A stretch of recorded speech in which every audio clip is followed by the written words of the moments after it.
To introduce to you my nominee for Justice of the Supreme Court, Judge Richard W. Pollack.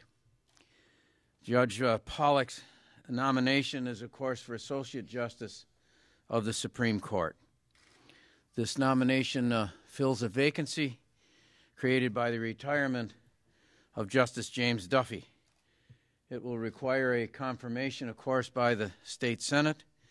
I intend to take this nomination forward with nomination for the Second Circuit, which I'll try to determine before the end of the week so that the Senate, I hope, can engage in a timely activity of confirmation as soon as possible. I am confident that the core values of the Constitution and the core values of Hawaii are well met in Judge Pollack. I would like to cite an extraordinarily deep and impressive record. He is, of course, a Circuit Court Justice at the present time, Circuit Court Judge. He has been a substitute justice already in the Intermediate Court of Appeals. He directed the Appellate Division of the Office of the Public Defender for many years. He's a trial practitioner, supervisor of the Maui branch of the Office of the Public Defender, and was, in fact, the state public defender himself for a number of years, managing upwards of 90-plus attorneys in every aspect of administration and policy with regard to the Public Defender's Office, legislative activity, supervision, testimony presentation, member of legislatively established committees over the years, going all the way back into the 1980s. He's been a teacher at the Richardson School of Law, the Defense Clinic for a number of years, evidence, criminal procedure, faculty presenter.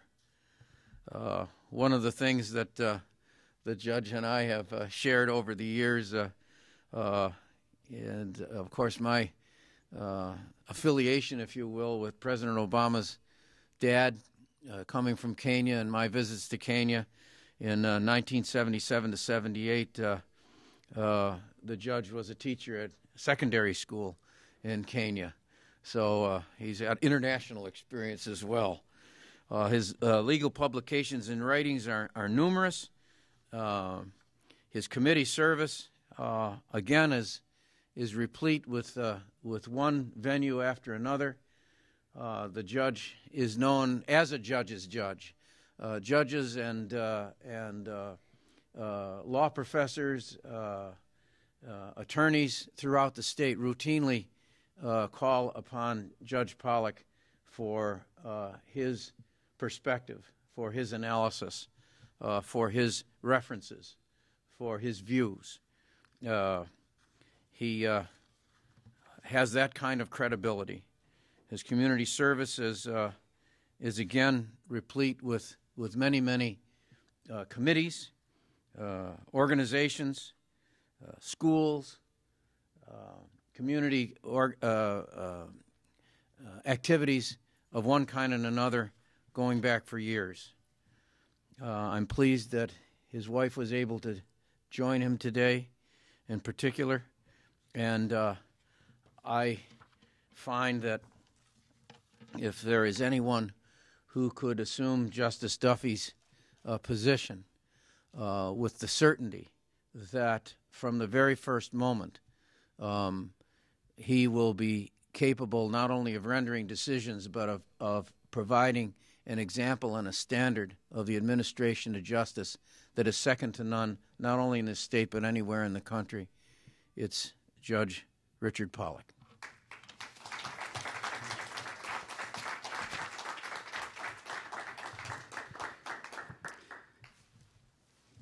Well, first, Governor Abercrombie, I'm extremely honored by your nomination of me to serve on our state's highest court. I have immeasurable respect for our state Supreme Court and our state Constitution. I believe our Supreme Court's most important function is to interpret and uphold our state constitution, ensuring that the law is applied in such a way that all people are treated fairly and equally. To have the opportunity to contribute to the court's decision-making in fulfilling its historic responsibility of preserving the principles of our state constitution is an unparalleled honor. Thank you, Governor, for your gracious comments today and for your confidence in my experience and ability to effectively perform the duties of an Associate Justice of our Supreme Court. I would also like to wholeheartedly thank all of my colleagues and friends for their advice, support, and encouragement to seek the nomination for this position. I particularly wish to thank my wife, Candy, who is my greatest fan. I look forward to working with the Senate in the next stage of this process and will be immediately meeting with them to introduce myself and to respond to any areas of interest that they may have. In closing, I again wish to thank you, Governor, for this incredible honor that you have given me. And again, thank you very much, and aloha.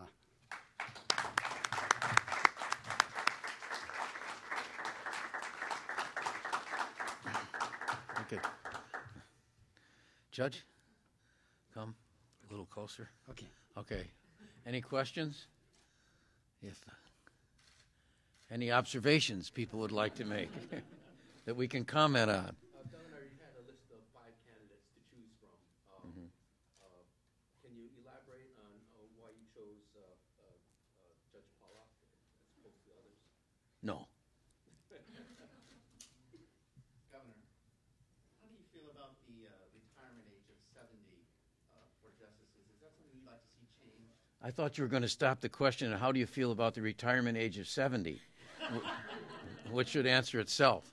No, I disagree with that. I won't go over the history of how that arrived on our books. I think that had perhaps a bit more to do with politics, the kind that I would prefer not to see be involved in the selection of judges and justices. So I would like to see that changed, if possible. I think that by having 70 as a barrier, more than a barrier and an obstacle, as a matter of fact, as a dead end, that it deprives us of the opportunity to take full advantage of those who have had a career that has given them some depth of perception, analysis, and capacity that actually deprives us of legal minds and administrative capacity that would be most welcome on the Supreme Court. It is extraordinarily difficult for, I think, the Judicial Selection Committee now to consider those who might otherwise be not only fully qualified but highly desirable in terms of an appointment. I think the sooner that can get dropped, the better. We used to, as I recall, have some degree of reverence and respect for age and wisdom that might be associated with a number of years of experience in life. And where the court is concerned, it seems to me this is especially valuable. So I'd like to see that changed. Are you going to push for a change before Justice Sokopa has to retire in 2014? Well, I'd like to start right now with the comments that I just made and hope that will receive a favorable reception in the legislature. I believe that we'd have to make some changes. We'd have to pass legislation and pursue it further. I intend to look into that. I don't know if that can be done legally before Justice Sokopa's retirement comes up. But while I'm delighted to make appointments, I don't think that should be the primary goal of any governor, to make appointments so much as to make the right appointments with the maximum possible breadth of opportunity for those appointments. We want depth and we want breadth of experience. Any other questions? How about the judge? This may be your last chance, because after this, the judge will be judging. He will be the justice will be judging after fairly soon. Judge, what do you think you'll bring to the Supreme Court in terms of, you're familiar with the direction of jurisprudence of the Supreme Court, which way it's been headed. What do you think you'll bring to the Supreme Court in terms of jurisprudence and the direction it's going?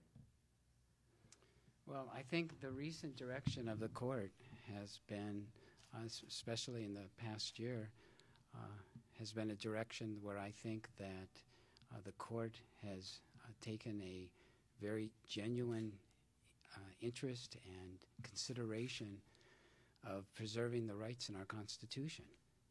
And I think when you do that, the result is benefiting the lives of our people in our state.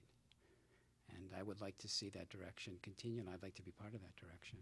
Judge, what particular issues would you say have really caught your attention that you really want to get more deeply involved in? I think when I spoke today about the Supreme Court being its most important function being interpreting the state constitution, I think the Bill of Rights in our state constitution is perhaps my greatest interest, because I think that's the way you preserve fairness and equality for all our people. Judge, some people look at your background before you took the bench, and will note, as the governor pointed out, that you've been very active with the public defender's office. In fact, you're in charge of it for a period of time. What do you say to people who might suggest, hey, given your background, you're going to be issuing opinions in favor of defense over the prosecution? Well, I haven't been with the Public Defender's Office for about 12 years. And in order to be appointed as a circuit court trial judge, you don't get appointed if you're looked at as so one-sided and that you cannot be impartial. So I think clearly that when I was first appointed, if there were any concerns in that area, they would have been raised. And I think that as a trial judge, I think I have a tremendous amount of respect from both sides. I'm asked quite often by both sides to serve as references when lawyers are applying for the court. And I think also that in terms of perceiving myself as siding with one side or another, one of the things that I'm very proud of that I've done, it started with 1990, and I've been a part of the Jury Instruction Committee for many, many years, and I think it's one of the most important committees of our court, because that's the committee that creates the instructions that ensures the law is given to the jury properly and fairly. And in order to write jury instructions, one has to be objective and fair, and I have actually been one of the primary drafters of a significant amount of the court's instructions on the law.